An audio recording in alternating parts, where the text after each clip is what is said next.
The third space is basically, well, the first space is what you're doing now. Second space, what you're about to do.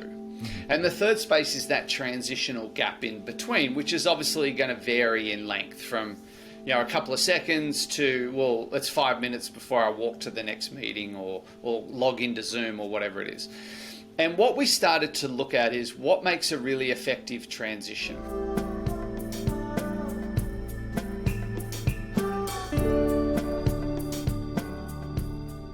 In this episode, I'm joined by Dr. Adam Fraser. If ever there's a time to bring a notepad and pen, it's to this episode. There's mounds of value. Adam is a peak performance researcher. He's all about well-being and mental health. We speak about micro transitions, the concept of the third space, moving from work to home, or potentially just being able to successfully move from one task to another and its impact on our work, family, and our children. We also speak about the wellness and the issues that are facing the financial advisor industry and draw parallels between it and the business owner community. If you like what you hear, please share, like, review.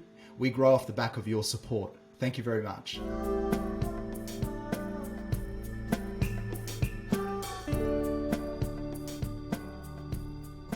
Welcome, Dr. Adam Fraser, to our podcast.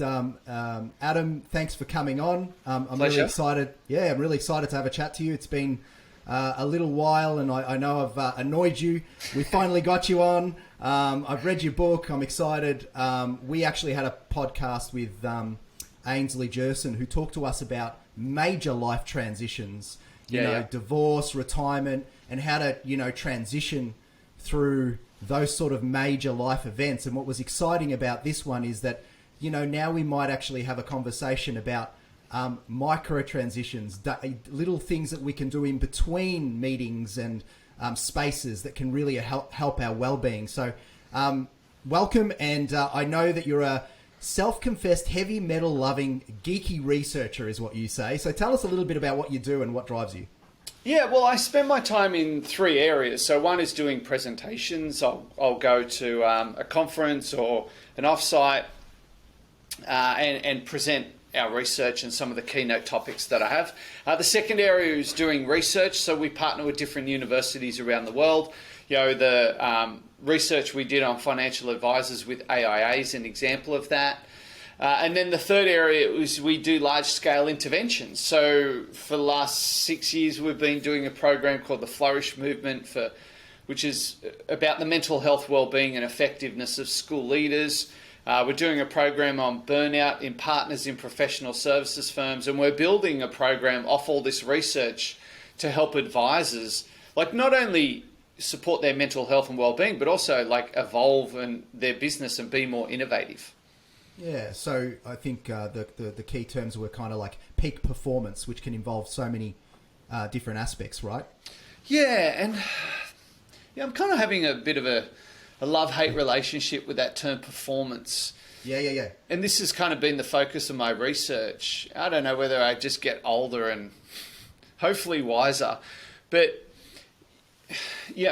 often when we think about performance, it's very egotistical and we're very driven, and we kind of tend to leave a trail of destruction behind us, whether, the pure focus is our business. So family, friends, well-being, mental health kind of gets destroyed on that path to performance. And I think what our research has taken a slant on is, well, how do we perform? Because we want to have a good career, we want to earn money, we want to be successful. But how do we do that and not leave a trail of destruction behind us? So that's kind of our focus in our research. Yeah. So this idea that peak performance, when you almost translate it to sounding a little bit like an athlete, sprinting at the finish line, there's other aspects to peak performance, and that can be just generally happiness and well-being, right? It's not just about... and wisdom and, having a constructive impact on the people around you, on the broader world. Yeah, it's about a more holistic view of what does performance actually mean. Yeah. Now I know that you have to manage all of what you've just suggested, but also a busy home life with your wife and I believe 2 kids, right? So, I mean, all of this sort of stuff that you're researching, is it even and implementing and helping others implement, is it even a challenge for you? Oh God, yeah. Yeah. And this is often, I was reflecting on this as a researcher in this area. If you say to someone, oh man, I'm really struggling, or I'm finding this hard, or the kids are driving me crazy, people often say, oh, you should read this book by this guy who wrote this book called The Third Space. Yeah. And I, when I'm talking about the fact that I'm struggling, I often get mocked rather than someone supporting me. And yeah, definitely. I mean, my daughter's transitioning into high school. You talk about big transitions. And that's been challenging. The last 2 years with COVID has been, obviously disruptive to our business as many others.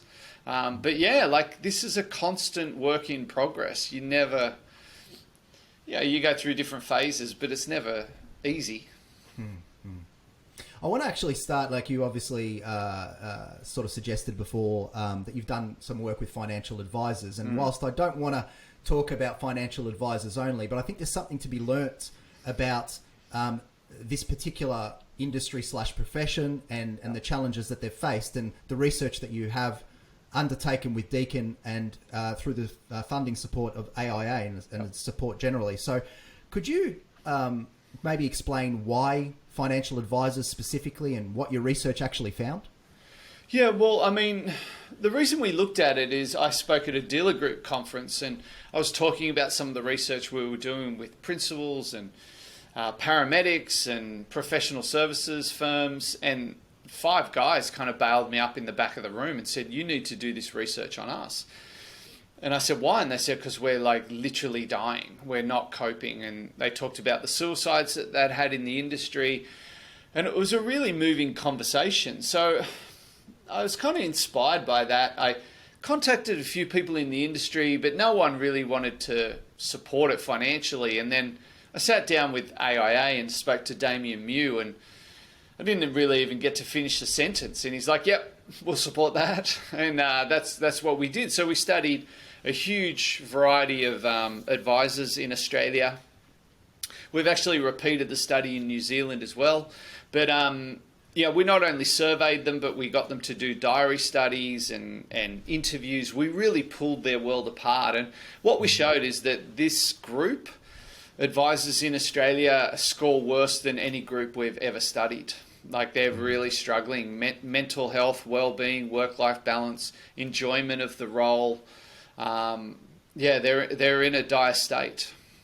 Was there any sort of certain defining demographics like gender or age or education that correlated more or less to positive or negative well-being scores? Oh, Joe, that's a brilliant question. What we discovered is demographics had no input. And you often go, oh, older advisors don't want to embrace technology. It's just the young folks. That was wrong. It was not accurate at all. You talk about gender. What we found is that women are the same as men in everything except 2 things that they're better at, which is collaborating with other, like sort of tapping into support around them, and professional development. Women are far more proactive in those 2 areas. But I mean, look, one of the other things we did with the study is we didn't just want it to be doom and gloom and here's how bad things are, but we also wanted to study who's innovating and who's evolving and growing their business and who's got great well-being. And we wanted to understand those people as well so that we could share that. Because, most surveys just put stuff out and go, here's how everyone's screwed. We wanted to go, well, here's what people do really well, and here's how they evolve and innovate. Yep. Well, the flip side of, sort of looking at something and thinking, wow, that's awful. As in, you talked about, I believe the results suggest that 67% of advisors that participate in the study experience some level of depression, which seems extraordinary. The flip side of that is the remainder actually did something to combat that. And so, firstly, what's the conclusion? What's your conclusion around the causes of why there's such a high percentage of advisors suffering? Yeah, that's another great question. And this is something we built into our research, is that when we were designing it, we heard from a lot of advisors, and most people said it's all the change, all the regulatory reform, the education standards, all that pressure. But as researchers, we didn't want to go into that thinking, well, this is the problem. Like, you can't go in with a biased mindset. So we studied many things. Oh God, their engagement, how passionate they were about the role, how much meaning and purpose they got. We really looked at the whole landscape, and they're incredibly passionate. They're very dedicated. They see it as a true vocation where they make an impact on others. But at the end of the day, it is all that change. It's all the regulatory change. But there's also an emotional bit to it too, where they feel that the regulators have that combative relationship with them, where it's not a collaboration. It's like, we're going to punish you, or we're going to... Yeah, and also, how they're talked about in the media and how the general public views them. And that emotional side of things really hurts. And it's really devastated this group who fundamentally, one of their biggest complaints was that because of the way we're paid now, we can't help those people that need our help the most, because we're just going to, the business won't survive if we focus on that demographic. So it really is just the regulatory shifts, the education standards, all that external pressure that's been put on them. But you also did describe that you described that women have some coping capabilities and collaboration aspects that are beneficial, and we have a male-dominated financial planning industry. So perhaps some of the issue as well is our ability as men to reach out to each other, and the fact that there's a bit of a lopsided situation going on from a gender perspective within the actual industry. Historically, I'm not sure what it's like these days. I haven't looked, but definitely historically. Yeah, you're right. And one of the characteristics of people who were really struggling is that they did not tap into the associations or networks, or have people around them that they turn to for support. Whereas the women were far better at doing that. They're much more proactive. Men, but also at the same time, the men who were really thriving had that key group, and often they would meet physically and talk about their challenges and get support and get ideas from each other. That external support is very, very important. So that's important, because we've got financial advisors listening, but we've got business owners listening broadly. And so the question is really, with this distressing situation that's happening for financial advisors, what were the ones that were thriving? What were they doing? What were the characteristics? What is it? Just an innate brain that can cope with these things, or is it something done physically, practically, tangibly? Yeah, there was a whole myriad of things that they did. One is they had a psychological skill set that allowed them, even though they were frustrated and thought that many of the things imposed on them were unfair, they could still focus on their goals and their meaning and purpose. So the ones that thrived had really clear meaning and purpose, very clear goals about what they wanted to achieve and how they were going to get there. And what we first expected was that the advisors that were coping really well would look at the regulatory reform and go, oh, it's a great idea and I think it's awesome and it's helping the industry. And what we found is across the board, they all went, yeah, it sucks and it's been done to us rather than a collaborative thing. So they were just as frustrated as the advisors that weren't coping. But what they did is they went, yeah, I'm really pissed off about this and I'm frustrated and I don't think it's been done well. But here's my plan, or here's my goal. And they went to really functional behaviors to help them move forward. So it was almost that they felt this frustration, but their behavior was very constructive. The ones that were struggling felt the frustration, but that led to dysfunctional behaviors where they spent a lot of time on online forums complaining about things and getting very mad. And okay, so this makes a lot of sense. I mean, I'm thinking about it in the context of your third space, right?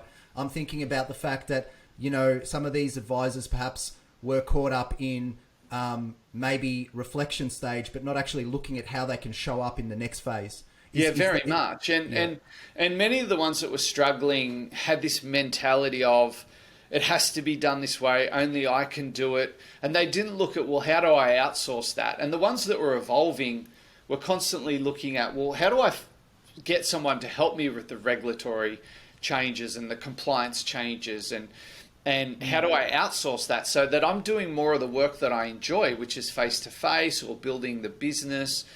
So there was a proactive element in there too. And I know for some, particularly if you're a one-man band or a one-woman band, it's hard to get that staff on board and cash flow. But that behavior of, well, I can't get it all done, so how can I outsource it or find support? And then there was also just, they spent a lot of time looking after their well-being.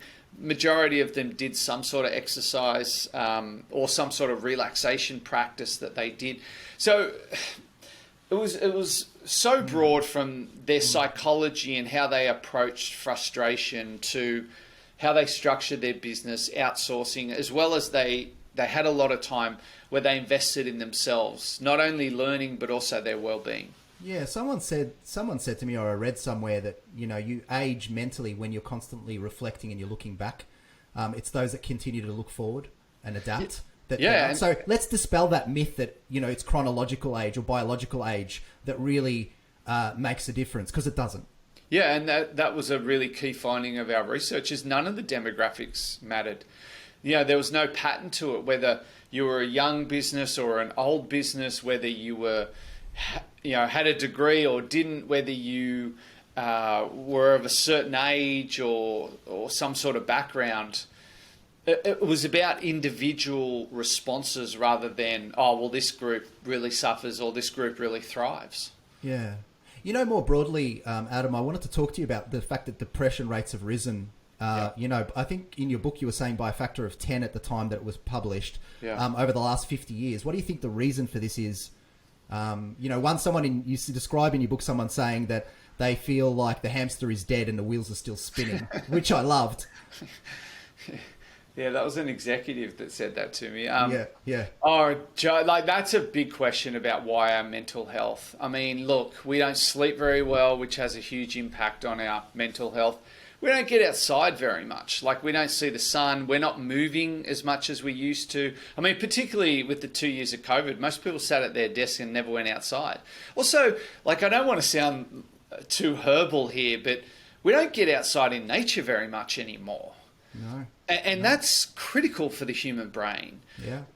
Also, we're not as connected to people. We feel like we have to-do lists that we'll never get through. We have all this technology that interrupts us and overwhelms us and makes us more anxious. So if you're looking at rising rates of depression in society, there's just so many factors that contribute. Even social media and the comparison of you against someone else. But, I mean, I had a group the other day that were talking about, our mental health's so bad. Why is it so bad? And I said, all right, well, who in this room exercises regularly?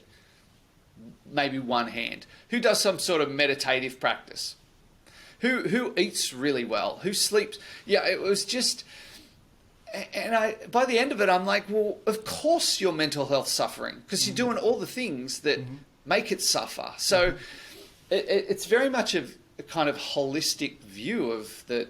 Our world has changed so much, but it's changed in a way that it pushes us towards poorer mental health. Yeah, and Adam, there is generally and historically, especially when I was starting out in financial planning, a sort of a culture of drinking socially, as an example, and the rest of it. Now, I know in your research that you did find good coping mechanisms and poor coping mechanisms, and one of the poor ones was alcohol, and my ears pricked up because you were talking about sleep, and alcohol and sleep are a match made in hell. Heaven. Hell, yeah, exactly.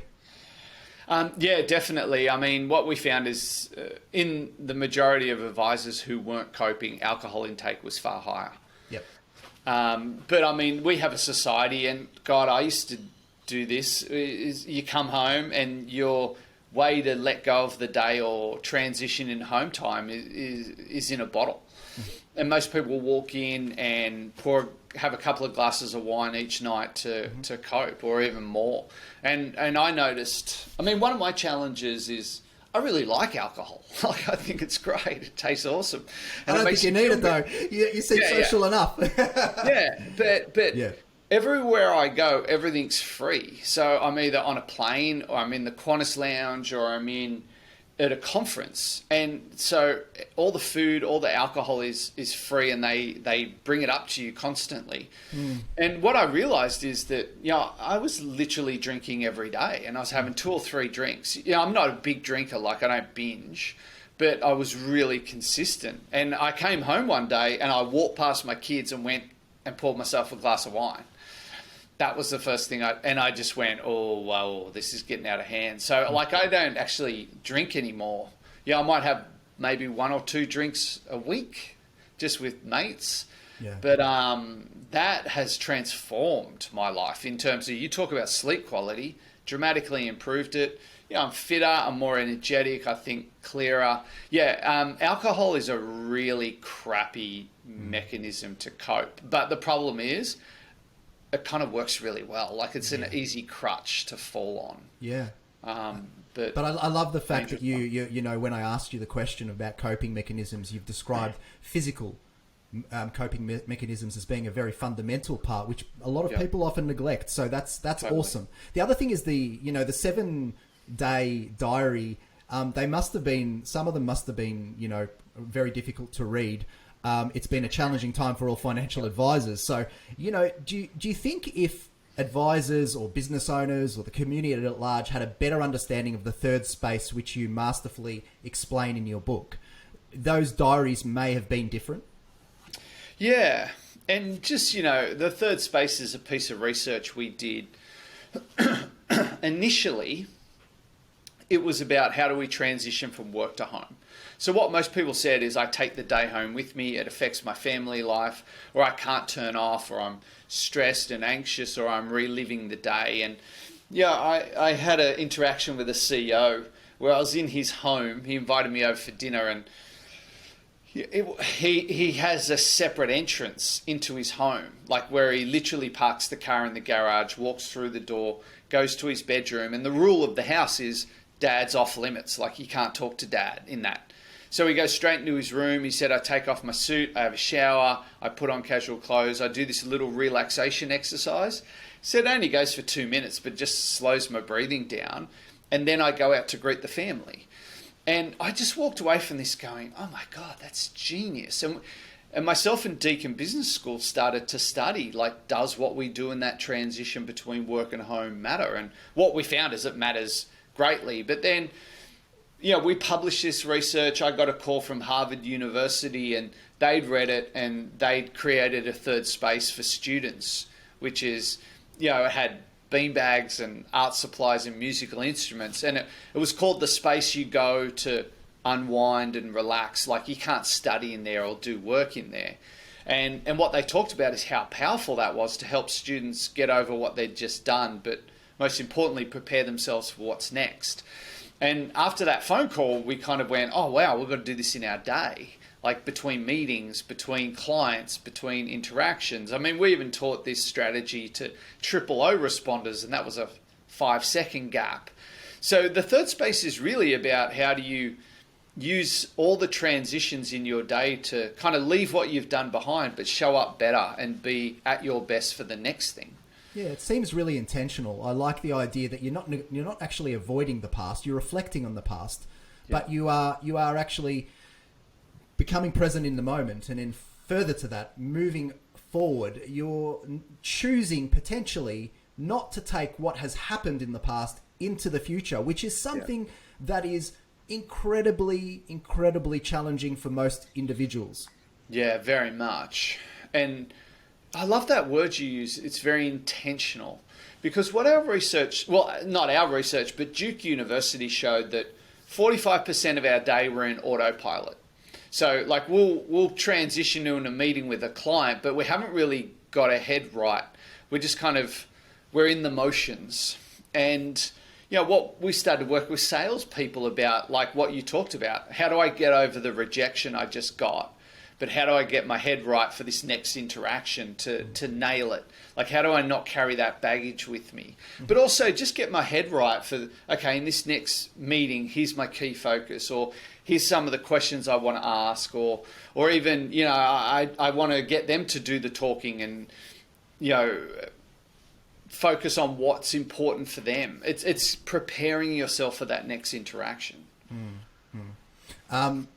I remember there was a bit of a story that you had in your book around falling off a stage.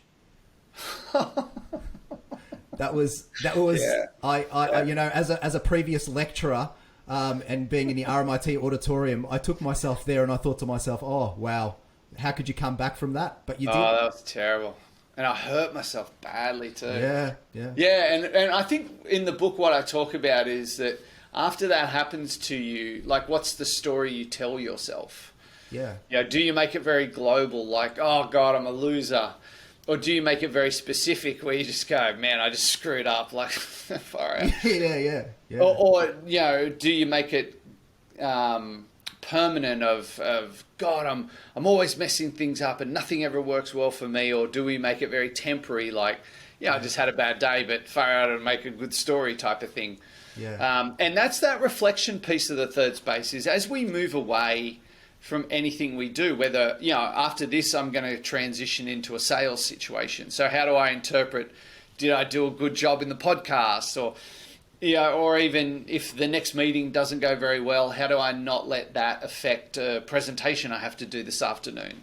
So that reflection piece is very, very critical. And as humans, we tend to reflect in a very cynical, pessimistic way, where we look at, oh, here's what was crap about that, or God, I forgot to do this, or I shouldn't have done that, rather than, well, what went well in that, or what did I do, you know, well, or how did I improve in that, or what sales strategy did I implement well? So yeah. Yeah. Do you think, Adam, you could, just to tie this all in, maybe just do a quick sort of explanation of the elements within the process? So you've talked about reflect, rest, and reset, just so you know our listeners actually get it. Yeah, that's a really good point. So what the third space is basically, well, the first space is what you're doing now. Second space, what you're about to do. Mm-hmm. And the third space is that transitional gap in between, which is obviously going to vary in length from, you know, a couple of seconds to, well, it's 5 minutes before I walk to the next meeting or log into Zoom or whatever it is. And what we started to look at is what makes a really effective transition. And there was 3 phases. The first phase is the reflect phase, which we talked about before, is as I move away from something, how do I reflect on it and what story do I tell myself about it? Mm-hmm. And as we discussed earlier, we tend to be cynical of, oh, that was crap, or I forgot that, or I've got to do that tomorrow. And what we found is when people reflected on, okay, what went well, what did I achieve, how do I get better, it just helps you move forward with a more optimistic mindset. The second phase is called rest, and this is something that makes you present. So it could be, you know, if you're transitioning home, Sudoku on the bus, reading a book on the train, listening to podcasts in your car. If you're going from one meeting to another, it could be like you take a couple of deep breaths. And what this is about, just calming the brain, because our brains are so busy and scattered, and we tend to move into the next interaction and our thoughts are jumping all over the place. And then the last phase is called reset. And this is literally where you think about, well, how do I want to show up for this interaction? So if it's with a member of staff, how do I want to make them feel? What's the outcome I want? If you're an advisor and you're meeting with a client, like, what's the specific key things you need to achieve in this? And what sort of experience do you want to give them as well, working with you? And so what this is really about is, well, what's my intention and how do I have to behave to get that? And what this third space does, whether it's in our workday, whether it's at home, is it just builds our self-awareness around, well, what sort of state am I in? And what do I want to achieve in this next interaction? So it's self-awareness as well as clear intention. And as we discussed earlier, is too often we just like rapidly move from one thing to another, and we don't realize we take the mood and emotion of the first space into the second. Yeah. That's amazing. So I love the rest stage as well, which is seemingly something, you know, innocuous you've kind of put in the middle, but it's so important. I think about the things like, you know, I've started looking at yoga, nidra, and non-sleep deep rest protocols, and I've been starting to look at that sort of stuff as being a good way to break up meetings even into 5-minute, and so the only things that I didn't do, which wasn't intuitive to me, was to reflect on what just happened and then to go forward intentionally about how you want to show up in the next phase. And even for this podcast, I was thinking about it now that I've read your book, and I thought, I want to be calm, which is never easy for me. I want to be curious and conversational. And so you think about that before you go into the actual, task that you've got going ahead, which is amazing, really. Yeah, I think you described it really perfectly. And the one that's kind of the one you can do or not do probably the most is the reflect. So if you just had a great meeting and it's gone really well, you might need to spend much time in reflection. But if you just got totally destroyed or shut down or had a really bad interaction, you might need more time in that phase. But definitely the rest and the reset are critical. And as you talked about, just that mindfulness to come back in the moment. And the O responders and some of the contact centers we've worked with, just talk about, all I do is just push my feet against the floor and I focus on how my feet feel against the floor.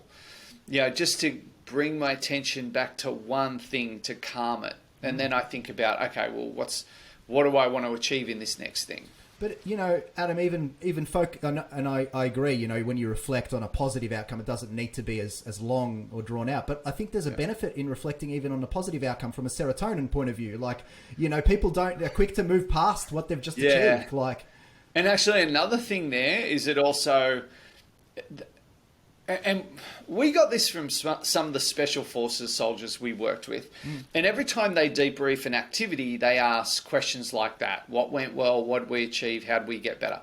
And I said to some of these guys, why do you do that? And they said, well, we're hardwired to look at what was wrong. Like that will happen no matter, like that's our natural go-to.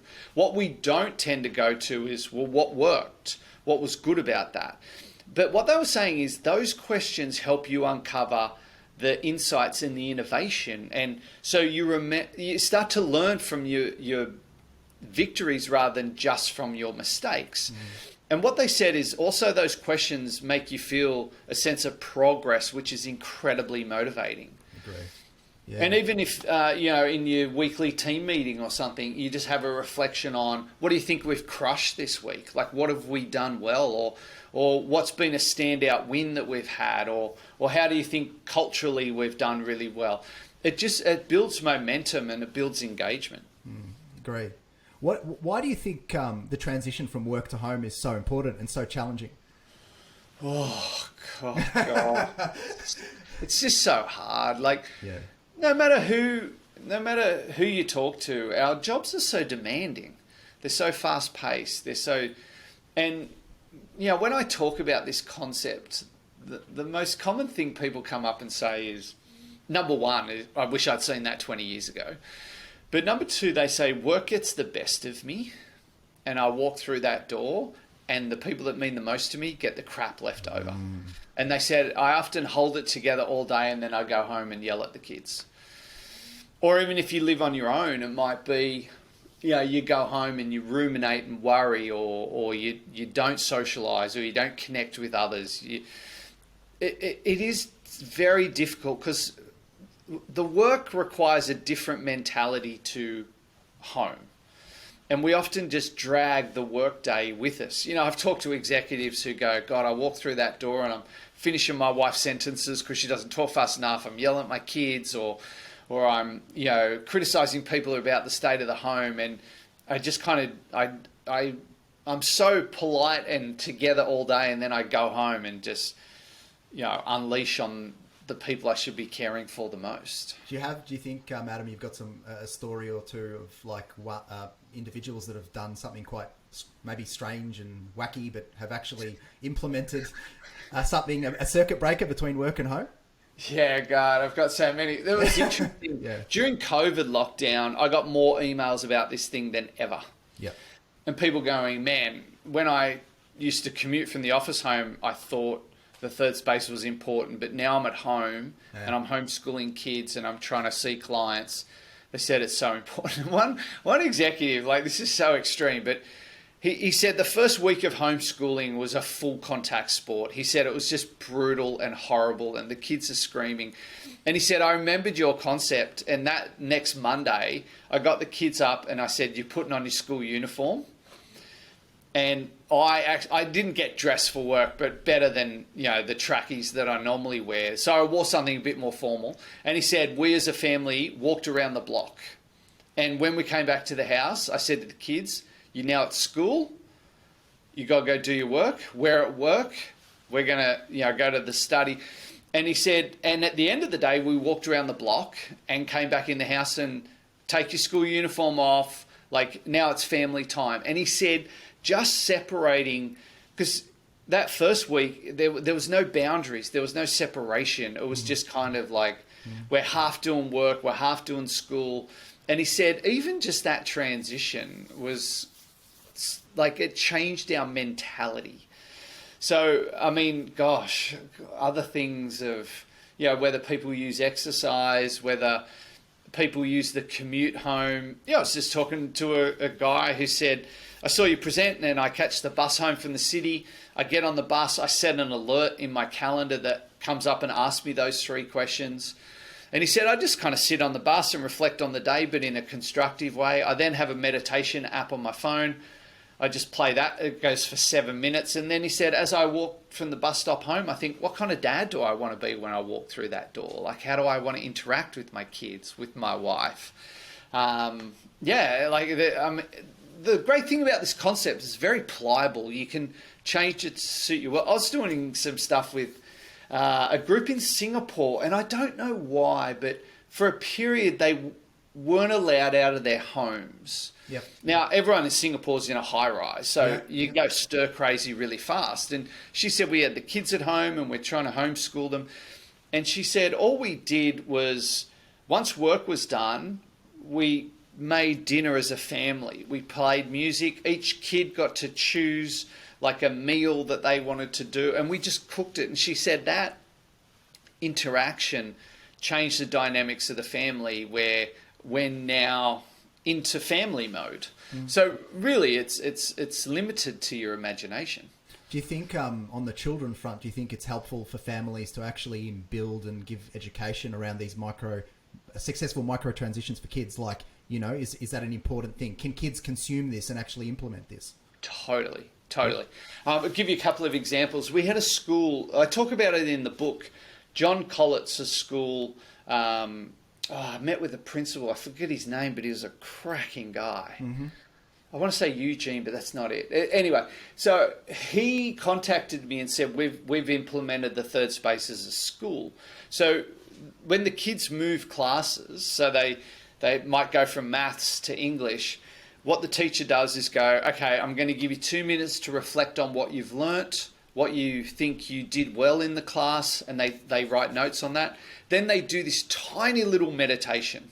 Like it was a yogic kind of, but it only goes for about 20 seconds. And it's just about breath and coming back to the present moment. And then she said, all right, when you go to your next class, I want you to think about what you want to focus on then and how you want to behave and what you want to do. And they just talked about, made a huge impact on the kids' behaviour and their ability to transition.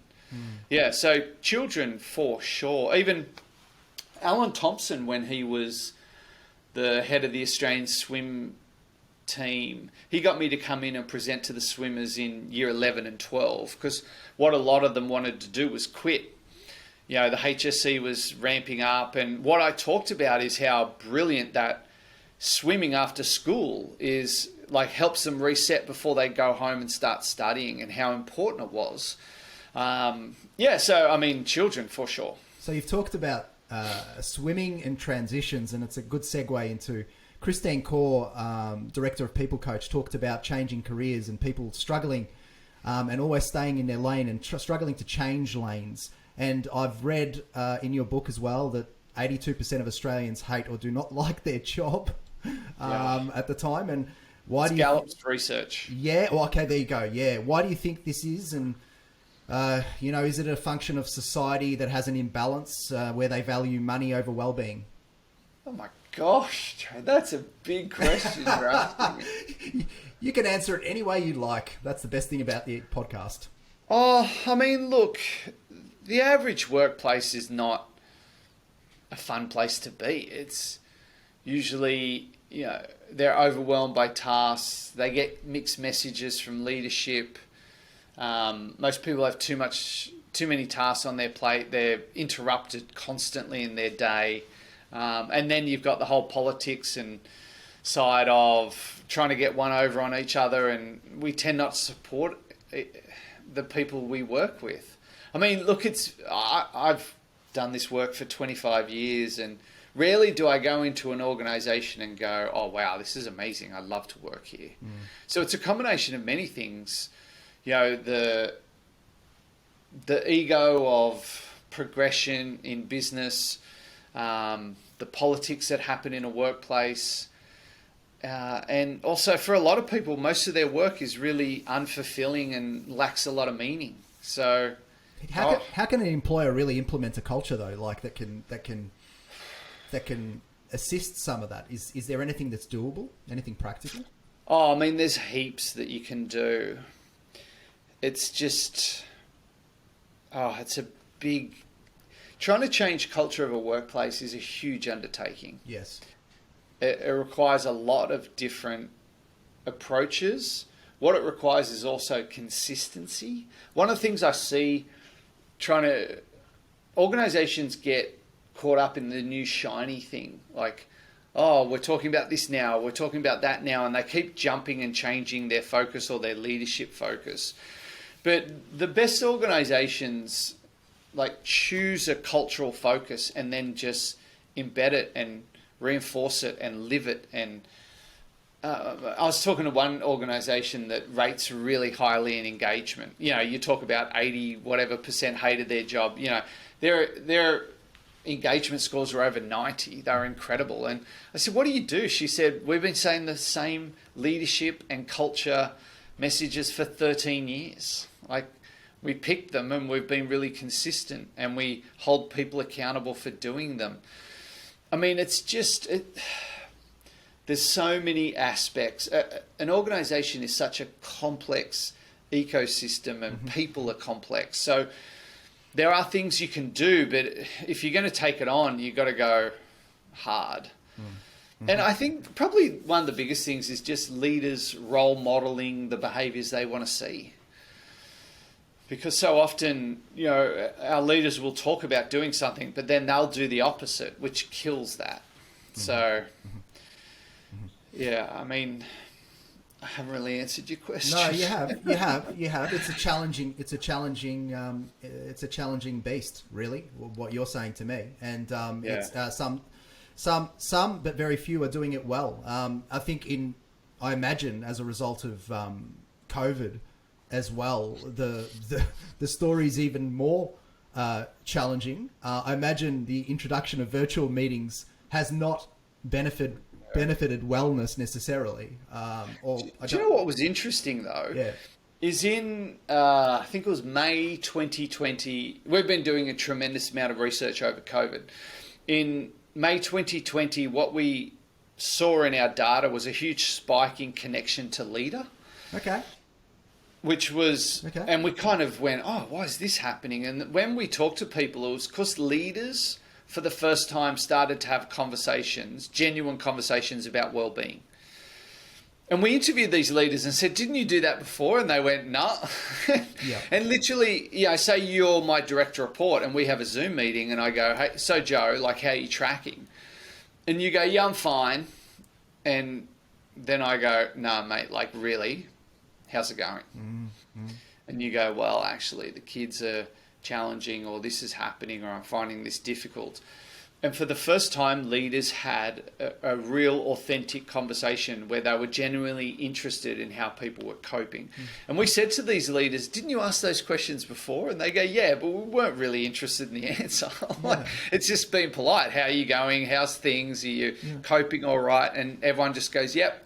And then off we go. So the challenge of the pandemic actually brought about a change in the focus, which is a positive. Yeah, hugely. For the majority of leaders, is they genuinely checked in on their team and talked to them about how they were going and showed that care and consideration. And because of that, people went, I'm much more connected to my leader. We had this great conversation the other day.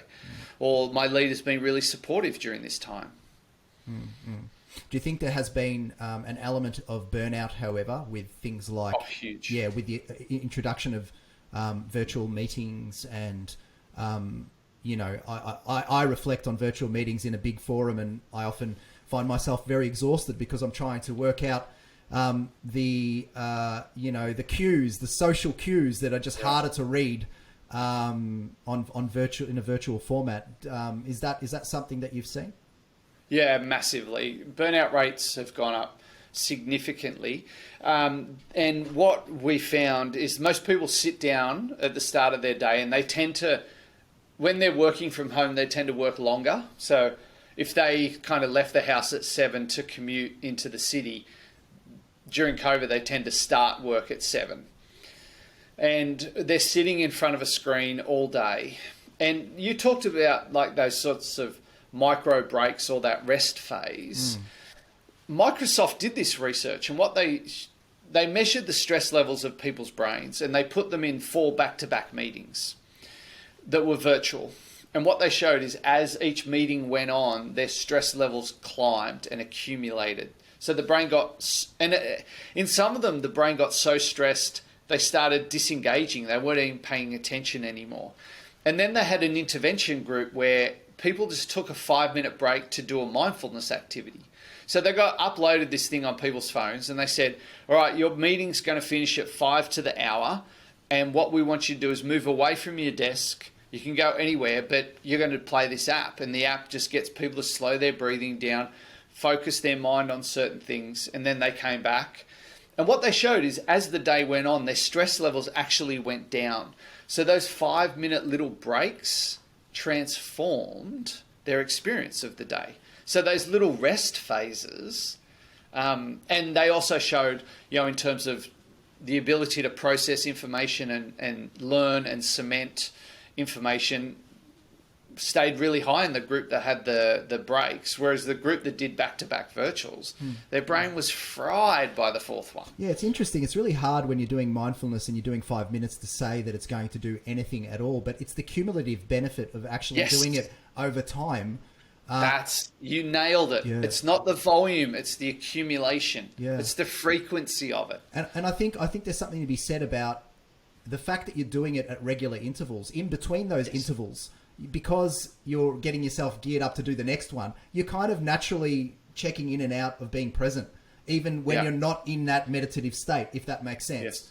Yes. Yeah. That's an amazing payoff, I suppose. I put you on the spot a number of times here, and but I just wanted to ask you if you could sort of maybe give us a few tips to those business owners who are feeling overworked, feeling stressed, lost their zest, maybe feeling this at work, taking it back into their home environment. What are the tangible things that can be done to create a circuit breaker there and move forward positively? Gosh, okay, all right. That's another big question. So definitely the third space, whether you're transitioning from the spare room or whether you're transitioning from the kitchen table or whether you're back in the office. So thinking about, well, what do I do? And the third space, if you're at home, could be you go for a walk or you go garden if that's your thing, or do a relaxation app, whatever it is. But you've got to have that transition, very important. Second one is similar to, particularly when you're working virtually, is those regular breaks, getting up, moving, looking out the window, even going outside, getting some sun on you. It's just, if you're going to sit at your computer all day, by the afternoon, your brain is just mush. So that's really, really important. I think the other thing to think about, and this really affects our anxiety, is how many times are you interrupted? Like when we did the diary study, every single advisor at the start went, oh, I'm going to hate this thing. I can't believe you're making me do this. By the end of it, they went, oh, that was the best thing ever. Because what I realized is I get interrupted by email this much, or I'm only spending this much time actually with clients, So what I want people to consider is looking at the interruptions, and I'm talking about close your email, like don't have it open. Put your phone away, like don't have it near you. And start to think about working in these sprints where you go, for the next 55 minutes, I'm going to, do some advice work, or I'm going to clean out my email. But just going, here's the task I'm going to do, and I'm going to minimize interruptions. And then I'm going to have a break where I stand up, move around. I might want to go hardcore and do some sort of mindfulness thing. But working in those sprints and the interruptions, like I think what we showed is the average advisor's interrupted every 7 minutes. Like, no wonder you're anxious. Your brain never gets a chance. You never get into deep work. I feel like you're talking to me. I feel like you're talking to me directly. Yeah, but that's a very, very important one. Yeah.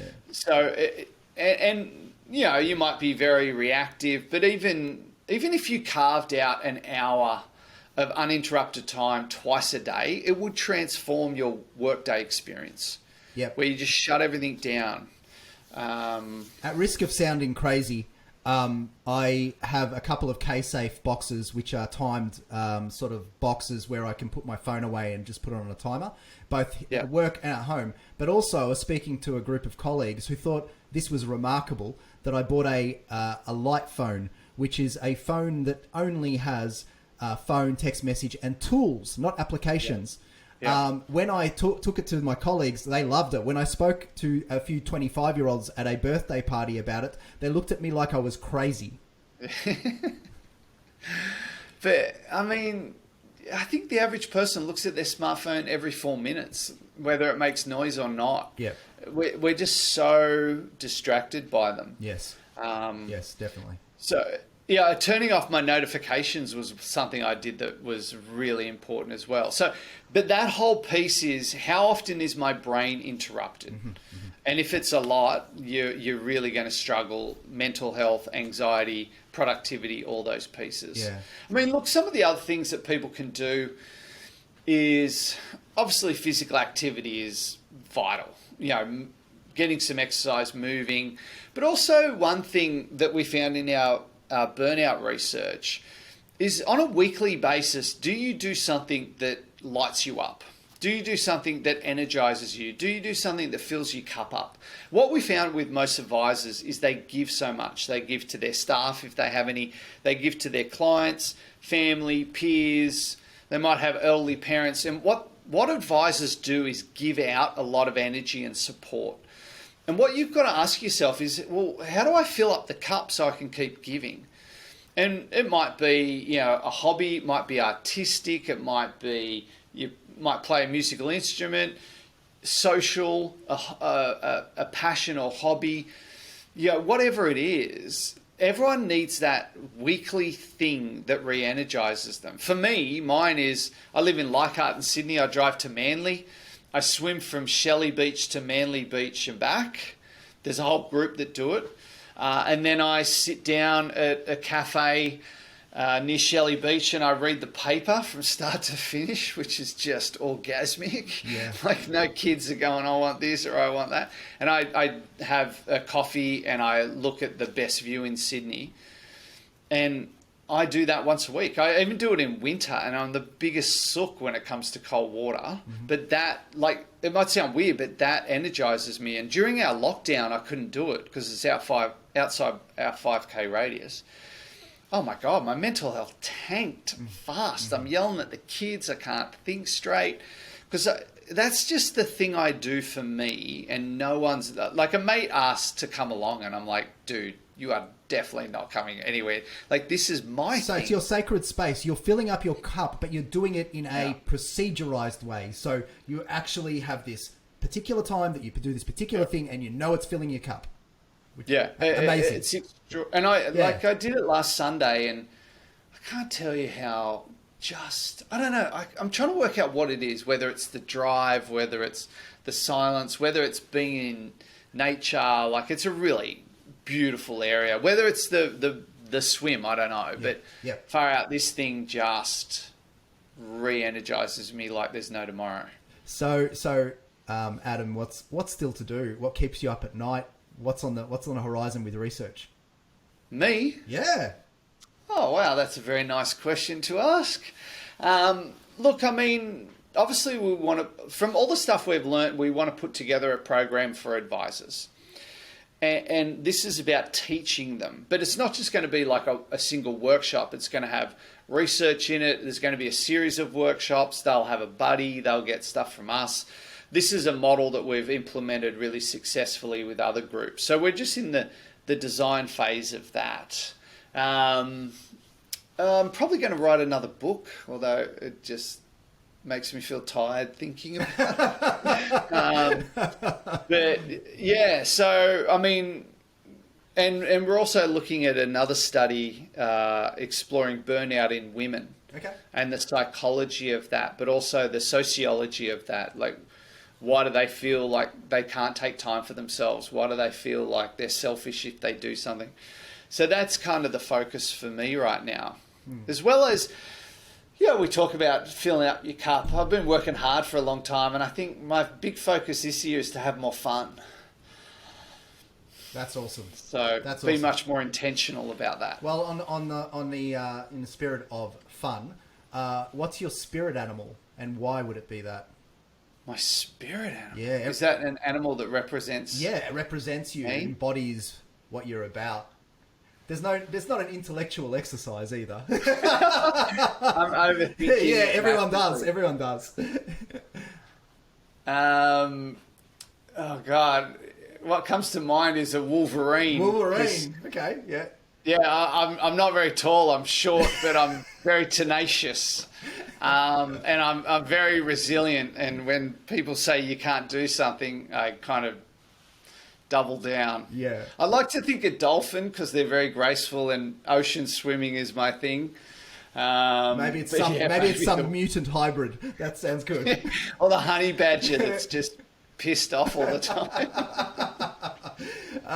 Well, thank you so much, Adam. It's been an absolute delight. I've really enjoyed it. So many insights. I would highly recommend to anyone to read your book on the third space. I did. It just doesn't have implications around business. It has implications around family, specifically with young family and kids. Like I don't have a young family with kids, but I was even reflecting on it for my brother, and so many insights in that book. So highly recommended. Thanks for coming on and helping the community. Yeah. Thank you. Hi everyone. I've certainly been treated today.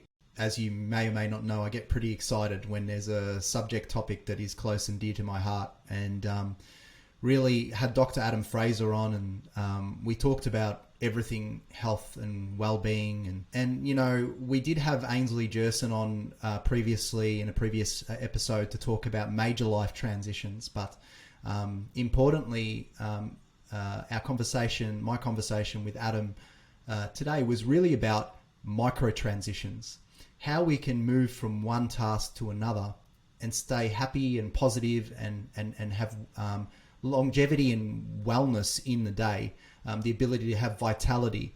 And he mapped out the third space, which is effectively his process for moving from one space into another space, whether that be going from work to home, or whether that be finishing a podcast and then doing another recording like I'm doing now. And there are 3 stages within that process. There's a reflect stage, so thinking about what we've just done and taking the learnings. The rest stage, and that's really about physiologically bringing ourselves down and being calm, being mindful, maybe a pursuit of a task that is different and can bring you down and relax you. And then there's the reset phase, which is, what am I going to bring to the next interaction? What am I actually going to do? And how am I going to be in the next task, in the next space? It was amazing. I really thoroughly enjoyed it. There's a lot more than what I've just suggested to you here. And I think many time poor business owners, financial advisors, anyone with a high pressure job would really get value out of this, because it doesn't just have implications around work, but it also has some tangible benefits to family life and interactions with children as well. So encourage you to have a listen. Thanks very much for your support. I hope that this one was enjoyable to listen to and there were some moments of value. If you have resonated in any way with the sentiments of this podcast, we would be delighted to direct you to our website, www.itsneveraboutmoney.com.au, for more free resources and education aimed at improving your capacity to make sound financial decisions for the benefit of your family. We wish you every success, however you define it.